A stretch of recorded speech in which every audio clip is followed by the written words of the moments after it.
Hey guys, yesterday Glenn Beck had his big rally to restore courage, yes, courage, a cowardly dog, Oz, and all that. And he evidently wasn't as big as he thought it was going to be, and it didn't get as much media play as everybody thought it was going to. But he gave his big speech. I ended up watching part of it. A couple of my friends did as well. And we ended up talking about it afterwards. And a question came up in our conversation that often comes up whenever you discuss Israel. And seeing how this is a political channel, I thought I'd bring it up and ask you guys for your own opinion. And it goes like this. Why does the United States of America support Israel? Period. Question mark, period, whatever. It's a question that you hear all the time. If you've seen very many videos about talking about Israel, there's always somebody putting that question someplace on there. It's like the Ron Paul guy. Also, Ron Paul, 2012. It just comes up.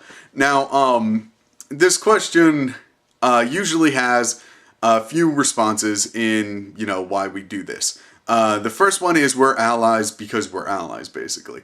It's we support Israel because Israel supports us. That's the argument. Now, I'm going to talk about these arguments a little bit more in a moment, but I'm just going to go through the arguments first. So, Israel's an ally with us because we're an ally with them, and vice versa. We're friends because they protect us. We've got their back, they got our back. You got it. Okay. Now, there's a couple other ones that come up frequently. The other one is the cultural connection. They're a democracy, we're a democracy. I guess that's usually, they throw in a couple other things, but that's the substantial part of it.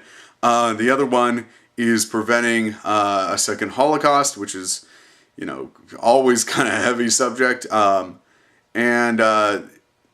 There's another one where they are basically our only friends in the Middle East. Who else would we go to? Now, there's a few other arguments, but I think these are kind of the large ones. Now, in fact, I'd probably tie a couple of them together if I was going to do this rationally. But I'm not. The first one, we're friends because we're friends, kind of. I think is one of those arguments where if that's number one, not true, because let's look at it objectively. Now, if they've got our back, we've got their back. Then when we invade another nation, then they're going to come help us, right? It turns out, no, they don't send troops. I'm sorry to tell you that. I really am. That would make a lot more sense. Belgium sent more support troops than Israel did in Afghanistan and Iraq. And, there's arguments that, these were Muslim countries were invading and that would act as a propaganda war. That's fine. But then they're still not functionally helping us out. You see what I'm saying?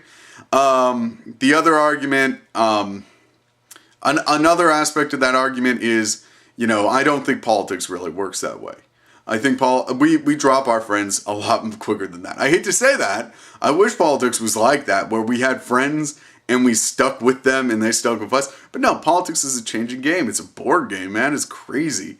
I mean, it's a lot more, we're friends with, somebody one week, we're enemies the next. I mean, it's kind of like that.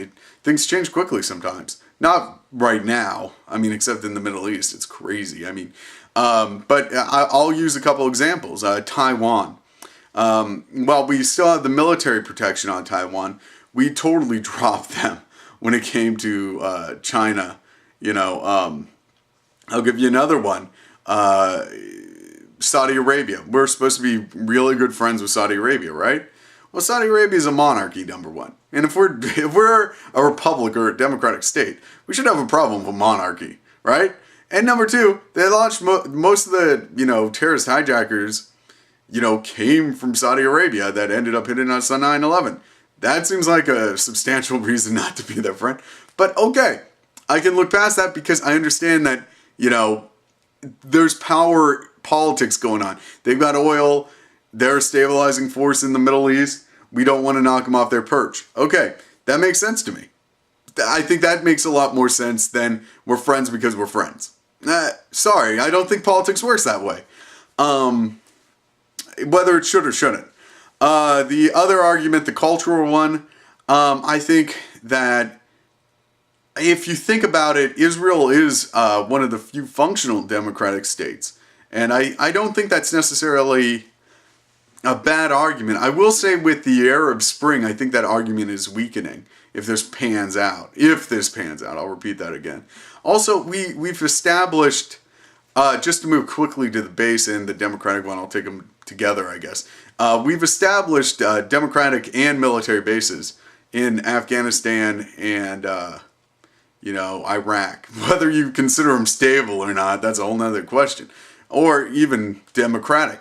But we have bases there, so that takes care of the military one. The democratic one, I'd like to see how it works. If Tunisia, Libya, and Egypt turn out to be democracies, I think that means that argument's basically gone. We don't really have the same cultural connection that we, exclusive cultural connection that we had, right? So then that argument's kind of weakened, right? I mean, if we're approaching it rationally. The other argument is Israel, the Holocaust argument, preventing the second Holocaust. Now, this argument, I want to say, first off, I support Israel having a state. 100%. No doubt they should have a state, okay? But having said that, I think that we need to... Israel is not a weak country. Israel's a very powerful country in the Middle East. It has it's like... has one of the strongest militaries in the world, okay? It's got nuclear bombs, or missiles, I guess. Not really bombs, they don't use bombs that often anymore, but it's got nukes. No other country, except arguably Iran eventually, has nukes. And I will deal with the Iranian thing probably later on. I'll make a video about that. But, that's a big deterrent. I mean, if you're Egypt...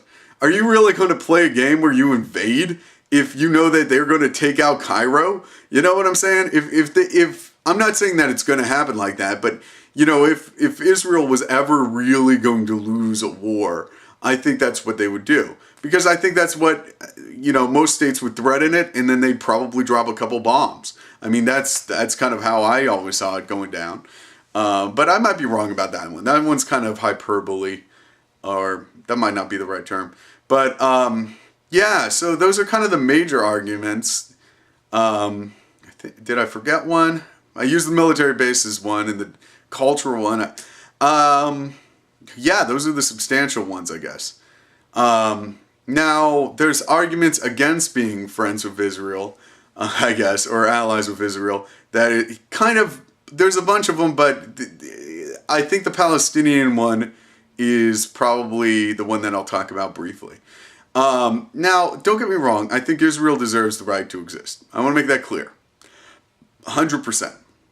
And in fact, if I was king of the world, I probably wouldn't have put it where ancient Israel was, in the middle of, fucking war hell all the fucking time zone, just because that's a bad place to put a state. I would have put it up in Germany, because then they pay the price for the crimes they committed.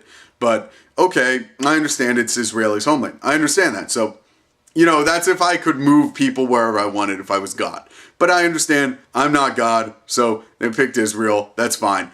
Okay. Now, if you're going to do that, that's okay. But you either got to do two things in my mind to be fair about it. You either got to give the Palestinians the right to vote, and you can have as big a country as you want, but you got to give them the right to vote. Or you got to help them make a state. I think that part of the problem that's taking place is you can't allow the fact that they've got... There's occasional terrorist attacks to prevent you from creating this state, because it's just not going to happen. It's been 60 years. If it was going to happen where there would be a period of time where there'd be absolute peace in the Middle East, and Israel had all the time it wanted to create the Palestinian state, I think it would have happened. I don't think it's going to happen, man. I think what's going to happen is more of what's going on. I'm just saying, I don't think that's the solution. That's not how you come to a two-state solution. And once again, I don't think that anybody wants the democratic one-state solution that I propose. That's okay. I understand you want to keep frankly, I don't understand that 100%. But okay, they want two separate states. But if you're going to have two separate states, then I think you gotta help them create it. Now, does that mean that the Palestinians have everything? It's all Israel's fault? No, Israel. It's not all Israel's fault. Palestine shouldn't be launching those missiles. Palestine should actually be trying to put together a stable state. But if you're constantly blowing each other up, it's hard to fucking build a stable state. I mean, like, I'll give you an example. Somebody brought this up to me. They had a picture of the West Bank. Now, if you've ever seen a picture of the West Bank, there's tons and tons of cranes and constant construction. And I was like, wow, they're really building up the West Bank. Well, he said, the guy had been there, and he said, no, they're rebuilding.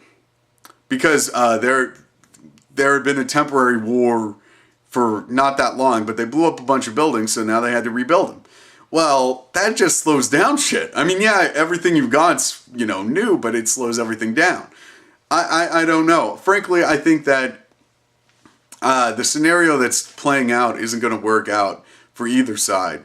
Because as things are going on, it just doesn't look like anybody's really going to get to peace anytime soon, which means there's just going to be more bloodshed. Also, you see outside pressures building on Israel. Like Egypt. This Arab Spring should have helped Israel, create these new states because, this is definitely an independence movement, so maybe they would rebel against the PLO or, Hamas.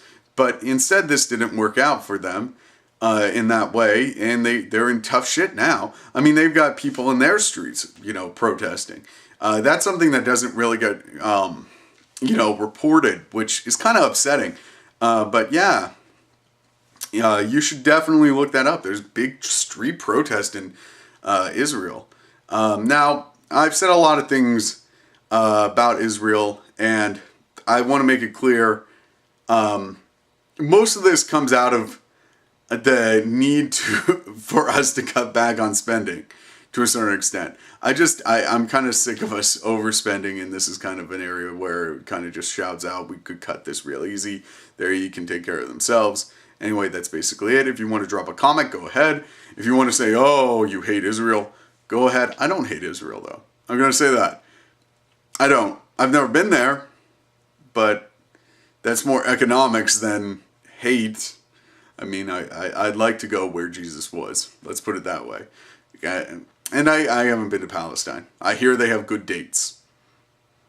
But that's basically it. Anyway, once again, you can comment below. Have a great day. Bye.